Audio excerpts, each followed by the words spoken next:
টোটো auto এই ধরনের গাড়ি থেকে যানবাহনের সৃষ্টি করবেন না।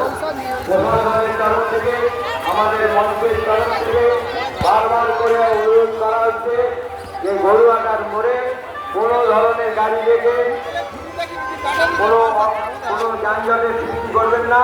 প্রশাসনের কথা আপনারা শুনবেন, সিভিক ভলেন্টিয়াররা যা বলবে সেটাই আপনাদের করতে হবে।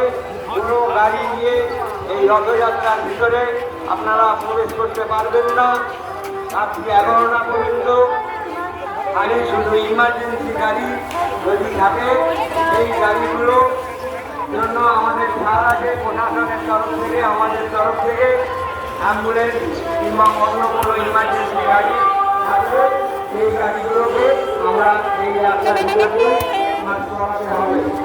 আর মাঝখানে গাড়ি যাতায়াত করবে এবং গরুমাতার মোড়ে যারা প্রশাসনের দায়িত্বে আছে তাদের কথা আমাদের শুনতে হবে। যারা এখানে জল খাচ্ছে ঠান্ডা জল, সেই গ্লাসগুলো ডাস্টবিনে ফেলবেন, বাসির দিকে ফেলবেন না। আমাদের এখানে জল যন্ত্রের ব্যবস্থা করা হয়েছে, সেখানে গ্লাসগুলো ফেলবেন না, ডাস্টবিনে ফেলুন।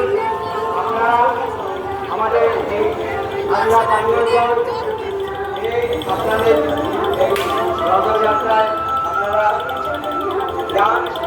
দয়া করে প্রতিবারের ন্যায় এবারেও আমরা আমাদের 8 নম্বর ওয়ার্ডের জনপ্রিয় পৌরপিতা শ্রী অভিজিৎ মিশ্র মহাশয়ের উদ্যোগে তার অনুপ্রেরণায় আমরা প্রত্যেকবার এই গরুয়াটার মোড়ে এই জলযাত্রার ব্যবস্থা আমরা করে আসছি এবং করে যাব।